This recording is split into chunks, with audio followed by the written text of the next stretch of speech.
नमस्कार, आप देखना शुरू कर चुके हैं नेशन 24 न्यूज़ और हम लगातार दौरे पे हैं क्योंकि यहाँ पे चुनाव होना है झारखंड में और अभी हम मौजूद हैं बरही विधानसभा क्षेत्र में और आपको हम बता दें कि हमारे साथ मौजूद हैं जेएलकेएम के यहाँ के प्रत्याशी कृष्णा यादव जी। चलिए हम इनसे बात करते हैं और जानते हैं, युवा हैं, समाजसेवी हैं, लगातार लोगों के सहयोग, लोगों के बीच जाते हैं, उनके दुखों को सुनते हैं, उनकी समस्याओं को सुनते हैं और हर भरसक कोशिश करते हैं कि उसे दूर कर सकें। पर जीत के बाद क्या इन समस्याओं को सुनने के बाद दूर करेंगे या एसी चैम्बर में बैठ के दूसरे बड़े पार्टियों के विधायक की तरह से ये भी कार्य करेंगे? इन सारी चीज़ों पे चर्चा करेंगे और इनसे जानेंगे इस पूरे बरही विधानसभा क्षेत्र के बारे में, इनकी पार्टी के बारे में और कौन-कौन से एजेंडा को लेके ये जनता के बीच जा रहे हैं, अपने वादों, अपने मुद्दों को रख रहे हैं। इन सारी चीज़ों पे हम चर्चा करेंगे। नेशन 24 वाले के लिए सब सबसे पहले आपके चैनल, आपके तमाम दर्शकों को मेरी ओर से बरही विधानसभा की ओर से जोहार, नमस्कार।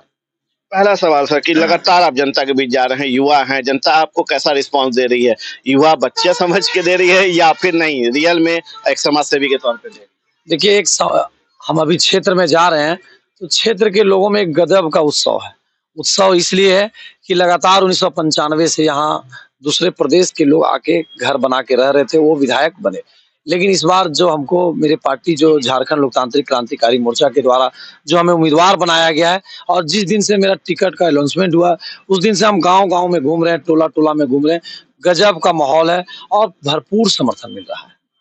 आपको हम बता दें कि झारखंड लोकतांत्रिक मोर्चा जो है, आपको क्रांतिकारी मोर्चा जो है, उसको 5 नंबर कैंची छाप मिला है और इनका ये 5 नंबर पे ही जो है ये अपील कर रहे हैं जनता से वोट देने के लिए। अगला सवाल है कि सर बड़े-बड़े पार्टियां, बड़े-बड़े नेता जो हैं यहाँ पर पूरे क्षेत्रों में भ्रमण कर रहे हैं, तो उनसे आपको डर नहीं लग रहा? क्योंकि वो लोग बड़े पार्टियों से जुड़े हुए। देखिए, बड़ा-बड़ा पार्टी लोग तो चुनाव लड़ रहा है, भाजपा और कांग्रेस तो यहाँ चुनाव लड़ रहा है। लेकिन हम लोग लोकल मुद्दा के साथ चुनाव लड़ रहे हैं।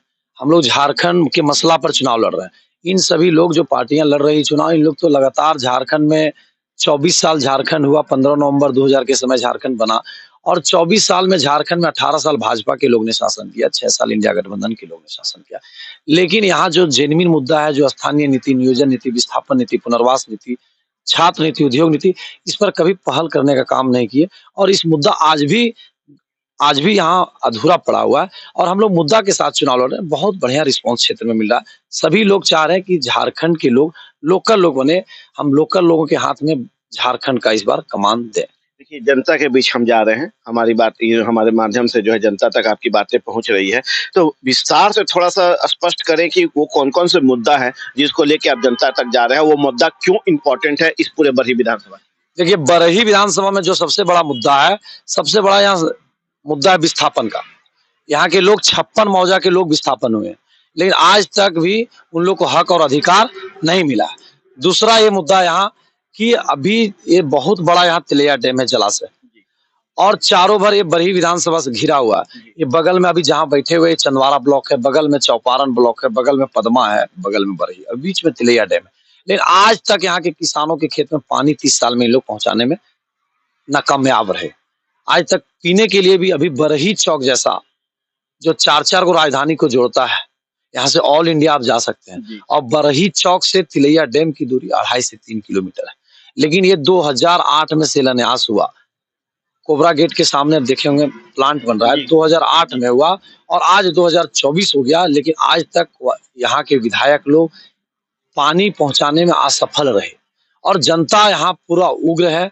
आप गर्मी के समय में यहाँ जाके देख सकते हैं, गर्मी के समय में आप आते हैं रिपोर्टिंग करने के लिए, तब देख सकते थे कि इतना पानी का किल्लत था। लोग टैंकर से भर के पानी यूज कर रहे थे, अपना समस्या का अपना काम कर रहे थे।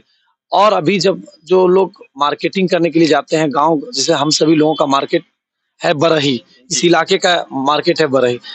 गांव घर के लोग, ग्रामीण क्षेत्र के लोग जब बरही चौक जाते हैं तो पानी पीने के लिए साथ साथ शौचालय का भी व्यवस्था नहीं है और बरही में इतना जाम लगता है।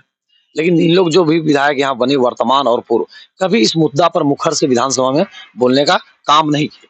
दूसरा बड़ा यहाँ मुद्दा ये है कि 30 साल में कोई यहाँ बढ़िया कॉलेज नहीं बन पाया।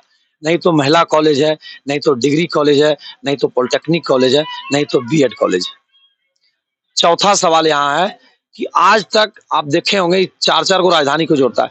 आए दिन दनुआ भनुआ घाटी जो चौपारण ब्लॉक में है, दनुआ भानुआ चौराहा, वहाँ आए दिन पर डे एक्सीडेंट होता है। कितने लोगों की मृत्यु हो रही है। लेकिन इस पर कभी यहाँ के वर्तमान विधायक और पूर्व विधायक इस पर पहल करने का काम नहीं किए। एक ट्रॉमा सेंटर भी जो भी है, वो भी एक बढ़िया हॉस्पिटल का व्यवस्था नहीं कर पाए 30 साल। तो जनता यहाँ मुद्दा, इस इलाके में खाली मुद्दा ही मुद्दा है। ये लोग सिर्फ यहाँ विधायक बने तो जब भी जीते तो अपना संपत्ति बनाने के लिए, अपना संपत्ति में वृद्धि कैसे हो, हम और आगे कैसे बढ़े, सिर्फ और सिर्फ मकसद यही रहा है। यानी कि मान के चले कि बड़ी पार्टियों के जो भी नेता यहाँ से खड़े हुए, चाहे हम अकेला की बात करें, चाहे हम मनोज यादव की बात करें, चाहे अभी प्रेजेंट में कांग्रेस की तरफ से अरुण साहू बात, इन्होंने सिर्फ वादों ही वादे दिए, कागजों पे कोई काम नहीं हुआ।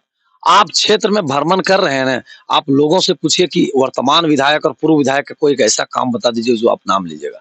कोई ऐसा काम नहीं। हर क्षेत्र में हम लोग घूम रहे हैं, हर गांव को हम लोग टच कर रहे हैं, हर जगह लोग मायूस है, हर जगह लोग दुखी है।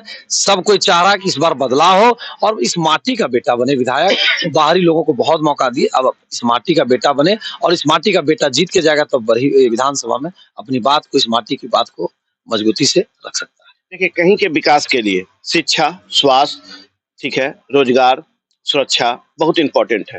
तो हम यदि बात बड़ी विधानसभा की करें तो क्या लगता है कि ये चारों चीजें यहाँ पे बहुत बेहतर ढंग से है, या लगता है कि ये सिर्फ हवा ही हवा है? देखिए, चारों चीज कोई भी बेहतर ढंग से नहीं है, सिर्फ और हवा ही हवा है। रोजगार के क्षेत्र में बगल में आपके रियाडा कंपनी है, लगभग 10 गो कंपनी वहां काम करता है, लेकिन 10 गो कंपनी काम करा, 10 भी आदमी लोकल नहीं मिलेगा। आपके बगल में यहाँ बांझेडी पावर प्लांट है, लगभग 6000 मजदूर काम करता है, 4000 मजदूर बाहरी है, 2000 लोग लोकल है। क्या इसीलिए हमारा झारखंड बना था? क्या इसीलिए हम लोग जमीन दिए थे? हम लोग गर्दा खाने के लिए जमीन नहीं दिए थे, डस्ट खाने के लिए जमीन नहीं दिए थे, विस्थापन हम लोग को किया गया। लेकिन आज भी यहाँ के लोग, अधूरा है सभी लोगों का सपना, यहाँ के लोग आज भी दूसरे प्रदेश में रोजगार के लिए भटकना पड़ रहा है। इसलिए बहुत बड़ा मुद्दा है, 3-4 चीज बहुत बड़ा मुद्दा है। शिक्षा के क्षेत्र में आज भी यहाँ अधूरा है, स्वास्थ्य के क्षेत्र में आज भी अधूरा है, रोजगार के क्षेत्र में आज भी अधूरा है, सिंचाई के क्षेत्र में आज भी अधूरा है। जीएलकेएम के प्रत्याशी कृष्णा यादव क्या गारंटी अपने महिलाएं बहनों और माताओं को देंगे, क्योंकि आप जानते हैं कि वोटर के तौर पे महिलाएं भी बहुत महत्वपूर्ण रोल निभाती हैं, तो उनके लिए आपके एजेंडों में इनके लिए क्या क्या है? देखिए, महिलाओं के लिए मेरा एजेंडा में, मेरी पार्टी का एजेंडा में ये है कि महिलाओं को जो जो महिलाओं पर इतना अत्याचार हो रहा है, दोहन शोषण हो रहा है, उसको हम लोग समाप्त करेंगे। दूसरा बात, महिलाओं को रोजगार से जोड़ने का काम करेंगे हम लोग महिलाओं को रोजगार से जोड़ने का काम करेंगे और महिलाओं को उचित सम्मान मिलेगा। और हमारी बहनों के लिए हम लोग, इस इलाके में कॉलेज नहीं है, क्योंकि हमारे बहन लोग हैं जो बहुत दिक्कत होता है पढ़ाई लिखाई के लिए, शिक्षा से बहुत दिक्कत है, क्योंकि इस इलाके में एक भी बढ़िया कॉलेज नहीं है और उन लोग को स्कूल पढ़ने लिखने के लिए हजारीबाग, रांची या पटना ही जाना पड़ता है। तो इसलिए उस पर हम लोग विशेष फोकस रहे। चलिए, तो अब अगला सवाल आपसे ये है हमारा कि बड़ी पार्टियां जिस तरह से एजेंडों को लेके चलती है, जिस तरह से बातें करती है, वहां पे आपने तो स्पष्ट कर दिया कि भाई इस तरह की स्थिति कहीं भी नहीं है, सिर्फ कागजों का खेल है। क्या लगता है जेएलकेएम जो है इस बार साबित करेगा, इस पूरे क्षेत्रों में या पूरे प्रदेश की बात करें तो क्या ये साबित करेगा कि इस तरह की बातें नहीं होगी, या जो होगा धरातल पे आके काम होगा?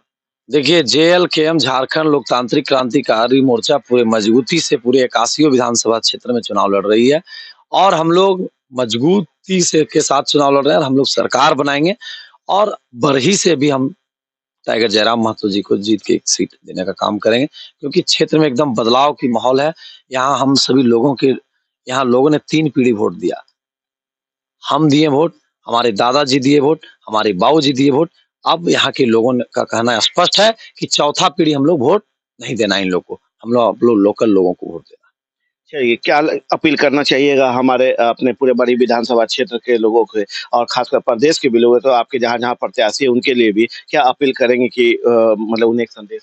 देखिए, हम लोग अपील यही करना चाहते हैं तमाम झारखंड की जनता से और बरही विधानसभा के लोगों से कि आप लोग सभी को दिए मौका, सभी ने बनाया बोका। इस बार आप लोग टाइगर जयराम महतो जी को साथ दीजिए। झारखंड लोकतांत्रिक क्रांतिकारी मोर्चा पर एक बार विश्वास जताइए, मजबूती के साथ उनको साथ दीजिए। सरकार हम लोग बनाएंगे और यहाँ के जो विस्थापन का समस्या, नियोजन का समस्या, स्थानीय का समस्या, खनन का समस्या, इसको हम लोग समाप्त करने का काम करें। और बरही विधानसभा के लोगों से स्पष्ट रूप से ये कहना चाहेंगे कि आप लोग सभी लोगों को देखे बार बार, इस बार लोकल अपने माटी का बेटा को देखिए और इनको साथ दीजिए। आपका हर समस्या को हम लोग इस बार समाधान करने का प्रयास करेंगे। जीत के बाद पहला प्राथमिकता, चूंकि आप क्षेत्र में घूम रहे हैं तो गंभीर मुद्दे भी सामने आ रहे होंगे, तो पहली प्राथमिकता आपकी क्या हो? देखिए, जीत के बाद जब यहाँ की जनता ने हमें आशीर्वाद देती है, तो सबसे पहले यहाँ सबसे पहला जो विस्थापन का समस्या है, अभी एगो श्रीनगर गाँव है, वहाँ उस गाँव में आज तक कोई कागज पत्र नहीं है। बहुत ऐसा गाँव है जो डीवी से जमीन दिया है, अधिग्रहण किया, उसके पास आज भी रसीद यहाँ के लोगों के पास नहीं करता है। आप क्या बोलते हैं, अभी सबसे बड़ा और समस्या ये है कि आप ये थाना में इतना भ्रष्टाचार है, ब्लॉक में जो इतना भ्रष्टाचार है। अभी इस इलाके में जो भी ट्रैक्टर से गुजर बसर करते हैं, बालू ढोते हैं, उन लोग को इतना थाना वाला सीओ वीडियो परेशान करता है। इस पर हम लोग नकल कसने का काम करेंगे और इस इलाके में शांति कायम करने का प्रयास हम लोग करेंगे कि बहुत दोहन और शोषण इस इलाके में हुआ है। यहाँ के लोगों को बहुत सताया जाता है, यहाँ के लोगों में बहुत डर का माहौल रहता है। इसको हम लोग समाप्त करेंगे और सबसे पहला हमारा ये रहेगा इस इलाके के लिए एक बढ़िया कॉलेज खोलें, बढ़िया स्कूल खोलें, शिक्षा के क्षेत्र में हम इस इलाके को डेवलप करें, स्वास्थ्य के क्षेत्र में इस इलाके पर विशेष ध्यान दें और सिंचाई के क्षेत्र में, क्योंकि हमारा देश भारत कृषि प्रधान देश है और हम लोग जिस इलाके में बसे हुए हैं, इस इलाका एक बहुत प्राकृतिक का, अब अभी देखे होंगे जवाहर घाटी, इतना बड़ा प्रकृति का सुंदर गोद में बसा हुआ है, लेकिन आज भी ये अधूरा है। आप इससे बेहतर नहीं है पतरातू, लेकिन यहाँ आज भी डेवलप नहीं किया गया। हम लोग जीतेंगे, हम लोग के यहाँ के लोग ने आशीर्वाद देगा, तो हम लोग इस इलाके को डेवलप करने का काम करेंगे, रोजगार से जुड़ने का। पर्यटक को भी यहाँ पे हाँ, एकदम विशेष रूप से फोकस रहेगा कि तिलैया डैम को बेहतर पर्यटक के रूप में झारखंड में एक नंबर में हम लोग लाने का काम करेंगे और बरही विधानसभा के एक मॉडल विधानसभा बनाने का काम करेंगे। चलिए, तो अभी आप सुन रहे थे कृष्ण यादव जी को, जो जेएलकेएम के प्रत्याशी है बरही विधानसभा क्षेत्र का। इन्होंने कहा है कि इस मॉडल विधानसभा हम बरही को बनाने का काम करेंगे, जिससे कि लोग देखें, समझें और जानें कि किस तरह का विधानसभा होता है और किस तरह से यहाँ पे शिक्षा, स्वास्थ्य, रोजगार का अलग जगाया जा सकता है। इन सारी चीजों को लेकर जो है ये जनता के बीच जा रहे हैं, उनको अपने वादे, अपने मुद्दे, अपने एजेंडे को दे रहे हैं, सामने समझा रहे हैं, बता रहे हैं। युवा हैं और लगता है इनमें जोश भी है और युवाओं का इनका साथ भी है। इन सारी चीजों के साथ आने वाला समय वोट के बाद बताएगा कि कौन जीतता है, कौन हारता है। ये तो भविष्य के गर्त में है, पर इनकी जीत तय होती है। तो इनका कहना है कि लोग जब इधर से गुजरेंगे ना, तो मॉडल रूप में बड़ी विधानसभा को देख पाएंगे। आप देख रहे हैं नेशन 24 न्यूज। नमस्कार।